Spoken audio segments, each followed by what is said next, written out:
Greetings, upstanders. Dr. O here. And so I was listening to a very powerful conversation today with Ali Velshi and Tom Hartman and Gloria J. Browne-Marshall, who wrote a very powerful book. Well, seems to be very powerful. I'm going to be getting it. It's called A Protest History of the United States. She's a professor of constitutional law at John Jay College of Criminal Justice. And one of the things that Ali read from her. I don't know if he was reading from an article, but I think he was reading from the book because they talked a lot about the book. Is that she used this concept that really struck me. And the term she used was freedom freeloader. She said she asked people if they are freedom freeloaders. And what she meant by that was that many people today are taking advantage of freedoms that they did not fight for. I am one of them. And she didn't give an age descriptor, but my belief is that if you're basically, I know there's exceptions to every rule. If you're basically like under 60 years old, maybe, give or take, you didn't do much to fight for the freedoms we have today. Maybe you fought for other things like um, ending apartheid or Black Lives Matter movement and things like that. But in terms of like the fundamental freedoms we have, like the right to live where we want to live, the right to vote, the right to, those types of things, like those are things that came about in the 60s. And so she's basically saying, are you willing to fight for freedoms that you may not enjoy? And one of the things that Ali Velshi said, which is very powerful, was that with him being from South Africa, he said his father, his family fought to end apartheid like all of their lives, and he said his father died at 58 years old, assuming that he failed, that apartheid would just be there forever, that he failed, and then he said, "But look at me today."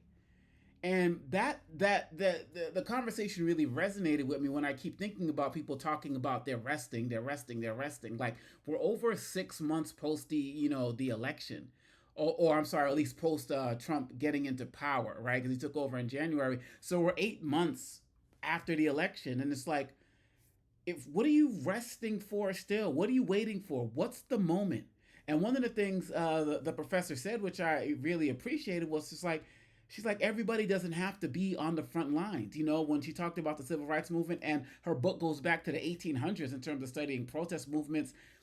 Everyone doesn't have to be on the front lines. Everybody doesn't have to get arrested. Everybody, when I was out there with Joaquin Phoenix, and all of them folks getting protesting climate change, he got arrested. I didn't get arrested. Like, he's like, she was like, some people cooked meals. Some people, drove cars. Some people did the carpools. Some people house people in there, who were coming in town for protests. Like everybody could do something. She was like, even going as simple as like not watching a network, maybe like CBS or Paramount because of what they're doing in terms of caving into Trump. Like maybe not supporting a network with your eyeballs. She was like, all of these different things are protest. And I think that there are some people out there who use the term resting because they're talking about not like being directly on the front lines, but still doing the work. Because there's lots of ways to do the work. But I fear that some people are using the term resting to just completely disengage, like the 90 million people who didn't vote. And I think they're just using it as an excuse to not do anything. You all who are out there using the term resting, you know who you are. You differentiate however you want. I'm specifically concerned about the latter here. The people who are using resting as an opportunity to do nothing. The people who are like the folks who just threw out Genocide Joe and used that as a reason to stay home and not vote, and didn't even realize that Trump was going to be 10 times worse for Gaza, and just use that as an excuse. And I feel like some people, I'm not speaking for everybody, but some people are using this resting stuff as a term, as a way to disengage. And one of the things she also said in her book that Ali Velshi was reading, I can't wait to get the book. That Ali Velshi was reading from, was that she said that when people look at the civil rights movement, she's like, they had this, they want like the TV version of it, where people just march and then all of a sudden rights were granted. There were people resting during the civil rights movement in the former way and the latter way, right?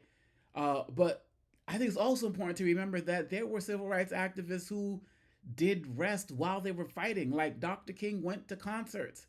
You know what I mean? Like these people found ways to enjoy themselves. They went to concerts. They went to, support their artist friends. Like all of these other types, some even went on vacations. Like they found ways to rest and still do the work. And so my thing is like, yo, every single day you should be doing things that require you to rest. You should be getting enough sleep. You should be making, I see people saying, I'm making sure that I'm resting to make sure I'm making time for joy. Like you can make time for joy and still do the work. I don't get it. Like I rest, I sleep, I do yoga, I work out, I spend, lots of time with my kids. We have fun and they're doing the work. And so I just like I said, this resting concept has meant a lot of different things to different people, but I just feel 6 months into this person's presidency or to this regime, because he's setting up a dictatorship, I just feel like some people are using it as an excuse to just not get involved. Some people are saying, well, oh, the whole immigrants being deported, that's not my problem. Or the tariffs thing, that's not my problem because I'm wealthy, I have enough money saved up. Or the school diversity not being taught in schools is not that my problem because my kids are in a nice private school and they respect diversity. Like, Trump has taken advantage of America's selfishness. So many of us have fundamentally become a selfish people, and it's really problematic. Are you willing to do the thing? And I say what the Professor Browne-Marshall is saying. I say this in my speeches all of the time, especially when I'm talking to young people. I tell them that you represent somebody's dream. You have ancestors in your history that you may never know who fought for that you can be here. Or you got your own grandparents or your own parents or aunts and uncles who fought so that you can enjoy what they don't have or what they didn't have. When I eulogized my mother on July 12th this year, my theme of the talk was, don't waste it. I don't want to waste all of the opportunities she fought for me. Like, I'm like, what would she do if she was or if she or my dad do if they were my age today? What opportunities would they be taking advantage of? If they can do that, I'm like, I'm not going to waste it. And so many of us are wasting the freedoms that people fought for. What are you willing to do in 2025 that as I say in my speeches, that in 2035, someone's going to be able to say, because you did this today, I can do this tomorrow. Or in 2055, or in 2075, or 2095. Like, what are you willing to do for them? Like people did for us now. Because that's what it comes down to. You're saying so many of these things don't affect you now. Well, if you black and watching this, last time I checked, killings of black people by the police have actually increased since George Floyd was murdered. They didn't go down. More stores that we shop at aren't carrying our products or aren't committing to work with us. Hey, Target, that's happening. Many of our schools, the little history we were getting in schools, that's been destroyed. Some of us do work in the federal government or work in other particular types of companies and are getting fired left and right, losing jobs, losing health insurance. I saw someone on LinkedIn talked about over 300,000 black women have been either left the workforce or been kicked out of the workforce because of budget cuts and all of these things. Like, what are you resting for? What moment? Until there's no government, until you're in chains again, like physical chains, so they bring back slavery. I mean, all of the stuff that Trump is doing right now, he's done without firing a single shot in terms of him using the army on us. And look at all of the freedoms that have been eroded already. Some of the schools that your kids might be in college in right now. Or you may not even, some may not be able to go to college because the Pell Grants are becoming more difficult. Like, run down the list. When you're fighting an opponent, the best time to strike is when your opponent is not at full strength. And so, look, if we're talking, a little bit of time after the election, resting, a lot of people were doing that. Fine, I get it. But what's going on now? What's going on now? And I don't get it. And I feel like people are doing our ancestors a disservice.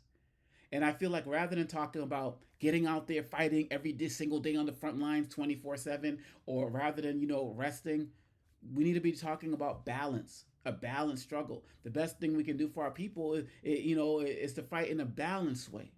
Make sure we're taking care of our health, sleeping, eating right, all those other types of things, so we can be more engaged when we do fight. That's what needs to be struck right now.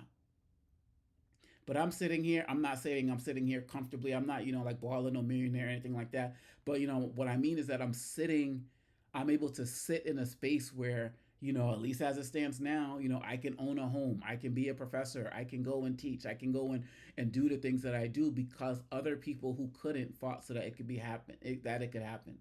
It's like Dr. King said in his mountaintop speech. I may not get there with you. A lot of them didn't get there with us. So it's like we owe it to them and we owe it to future generations to not rest to the point where it becomes quitting. And so I feel like if you're still like doing that at this point, what are you waiting for? Your community is under attack now. Your community's been under attack. It never stopped being under attack. What are you waiting for? And maybe if somebody could actually explain the moment when the resting stops, maybe I'll understand it. But the war never stopped. The battle never stopped. The fight for our freedoms never stopped. And so that concept of freedom freeloader, it's just making a lot of sense to me right now. Because people are taking advantage of freedoms that they did nothing to gain. And they're watching them being squandered. So are you resting? Are you a freedom freeloader? When are you going to get back in and do the work? Because every single day a new freedom gets eroded. Oh, you don't think as Trump says, homegrowns are being taken up and deported. That means black folks as well. Y'all think, oh, it's just the Haitians. It's not me. They're coming for everybody. And they're taking advantage of the fact that we're just watching it happen to each other because we don't care. You represent somebody's dream.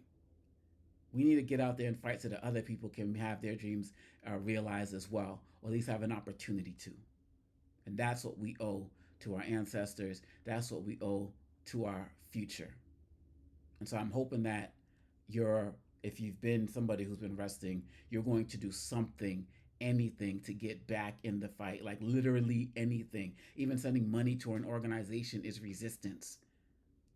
Anything. What do y'all think? Let me know. Peace.